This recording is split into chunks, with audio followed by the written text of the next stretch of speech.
Well, welcome to the Inside Australia Property Podcast. I'm Rob Elliott from Lansdowne Property Group, and we have a very special guest today. We have Jason Howarth from the Mortgage Tree, who is living and doing his business in one of the most beautiful parts of Australia, the north coast of New South Wales, as we call it, Coffs Harbour. Welcome to the show. Thanks, Rob. Glad to be here with you today. Now, you were telling me before that you are originally from Coffs. Yes, born and bred, Coffs boy. Just recently moved back here in January after spending 28 years in Sydney. So you must have seen what we've all been seeing, the opportunities that are now starting to bubble along in the mid-north coast property market. Certainly have. The market's quite buoyant up here at the moment. There's a lot of new housing estates going in. Especially around my area where I live, which is Moonee Beach, which is just north of Coffs, about 10 k's north of Coffs. Yeah. So there's a lot of new housing estates going in here at the moment and a lot of new houses. Yeah, I noticed. I was looking at the figures around between Grafton, Coffs Harbour and Ballina, all the way up there. Days on market, as we call it in the property industry, are dropping. Prices are rising and more properties are coming onto the market. Are you seeing that on the ground there in Coffs? There definitely is a lot of properties on the market at the moment.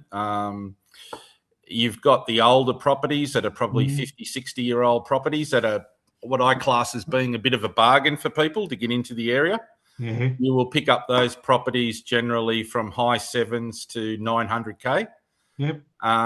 If you want something new, like within 10 years old, you're going to be looking at over the mil mark. Yeah. And particularly new house and land developments, from what I'm seeing at the moment, are going between 1.1 to 1.3 million. Wow. I know when we were looking there 3 years ago, $1 million was basically what it topped out up there for the most magnificent home. And I actually did the figures again the other day, and Coffs itself for the last 10 years is over 7.5% year on year annualized growth. And the average yield on houses alone is mid 4%, which is pretty good for someone when they're looking to get an investment, wouldn't you say? Yeah, definitely. The population when I left Coffs Harbour back in the mid-90s was probably around 55,000 people. The population now is around 85,000 people, and that's projected to grow to 120,000 people by 2040. So Wow. in the next 14 years, we're looking at another 35,000 people in this area in the next 25 years. Next 14 years. Well, when I talk to people about the mid-north coast, to me that is Brunswick Heads down to Port Macquarie, and Coffs is smack bang in the middle of that. Who do you see purchasing up there? Is it mostly investors? Is it tree changers or sea changers? Who's moving to those areas? A little bit of both, actually. There's obviously you've got retirees coming up here for a better lifestyle and warmer weather. Not the winters aren't as harsh as Sydney. Yep. So you're getting Victorians and people Sydney and south of Sydney coming up here to retire. You're also getting young people coming up here because it's a better opportunity to get into the property market. They obviously are capped out in Sydney, so they're finding a job up here and getting in for under the 1 mil mark, whereas down in Sydney, you pretty much can't get in for under a mil anymore. Yeah, even on the outer west and southwest of Sydney, $1 million picks you up a 40-year-old home that needs a lot of love. That's correct. Yeah. Do you see things like at the moment they're about 18 months ahead of the schedule for the bypass, and I think that's going to be the last bypass of a major town on the highway going north. Do you see that having a positive or a negative effect on Coffs and the surrounds? I see it as a positive because you obviously can come off the bypass and drive into Coffs if you choose. It's more to get the trucks off the road coming through Coffs, the semi-trailers and that sort of stuff. Obviously, if you want to come into Coffs, it's still easy to do that. I think having that traffic off the road in peak hour morning and afternoon is going to have a positive effect for living here. Locals will see that effect, and you'll be able to travel from one side of Coffs to the other much easier once that bypass is finished. Now, at the moment, they're telling us end of this year it'll be completed.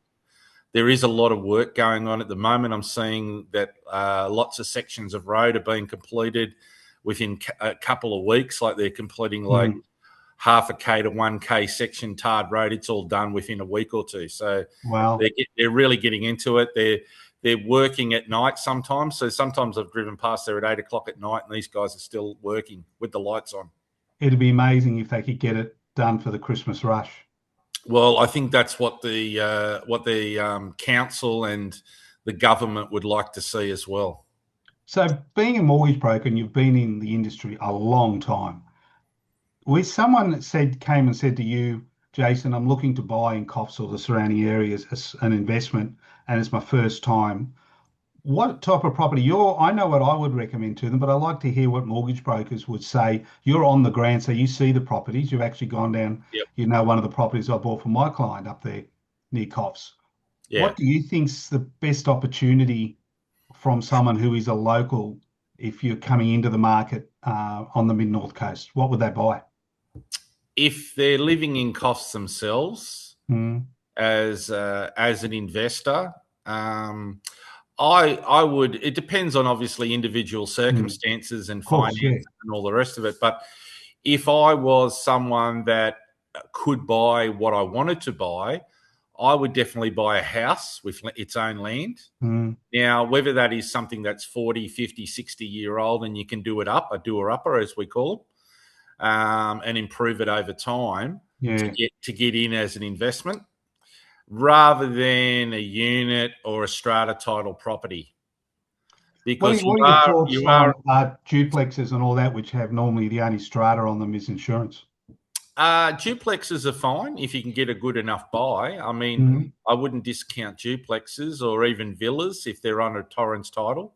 Yeah. But anything under strata title, I would just tell people, like, listen, you are bound by the body corporate, so there are limited things you can do. Obviously, internally, you can repaint them and, put new kitchens and bathrooms in and carpet and all that sort of stuff and tiles, but you can't do anything structural to the property because it's bound by the body corporate bylaws. So a lot of people also are coming to me looking either to buy their first home or buy their second. And if they're looking on the mid-north coast, you as a mortgage broker, you've seen this cycle 2 or 3 times before of interest rates up, interest rates down, governments making policy decisions that affect supply and interest rates. Yep. Is it a good thing for people to lock in 100% of their loan and play the long-term game, hoping they're going to go up and their thing, or should they just do a portion of it and have like an each way bet? At the moment, as we're seeing, interest rates are going up, and that's predicted to continue with the state of inflation in Australia. That doesn't look like it's going to come off now that petrol prices have gone up as well. I believe at the moment people should take a view that, listen, rates are going to go up. If I can get a portion of the loan set for a certain amount, that would be a recommendation that I would give to clients. But also, we don't know how long rates are going to stay up for before they will come down. Yeah. So we're closer to probably the top of the market as far as interest rates go than the bottom of the market. So we may see rates go up another 2 or 3 times from where they are now. I don't think we'll see any more than maybe 3 more rate rises, because I don't think that is really going to have an effect on inflation at all. I think inflation's been driven by other sources, not by consumer spending as much. It's more to do with other areas of spending in the economy. That's true. That's the RBA would actually back up what you're saying on that. So I would say, yes, lock in a portion if you want the added security of knowing what your repayments are going to be for, say, the next 2 to 3 years. But also know that if rates start coming down, you are locked in at that higher interest rate. So it's a bit of a gamble at this point in time in the economy, because we really, at this point, don't know how long rates will remain high for. If the whole thing in the Middle East gets resolved in the next 4 to 6 weeks, say, then oil prices could start coming down again. That's only one effect on inflation. There's a lot of other areas that. Yeah. I mean, obviously the oil price being up, transport costs are going up. It's all going to flow onto every other consumable item that's being carted by freight companies. So we're going to see it at the supermarkets. We're going to see it at shops everywhere. That the price of everything's going to go up because the freight cost is going up, which means the business owner is going to have to pass that on to his customers. That's true. Couple of quick last questions. First home buyers, how long before they actually start looking should they approach a mortgage broker to find out how much they can borrow and get an approval? I reckon they should start approaching a broker from the outset. Yep. Particularly because before they even start looking, they should assess their income and what deposit they have as to know what their borrowing capacity is. So you should do it from day one. Rather than go out there and start looking around and then go to a broker and the broker says, you know what, you can't afford that.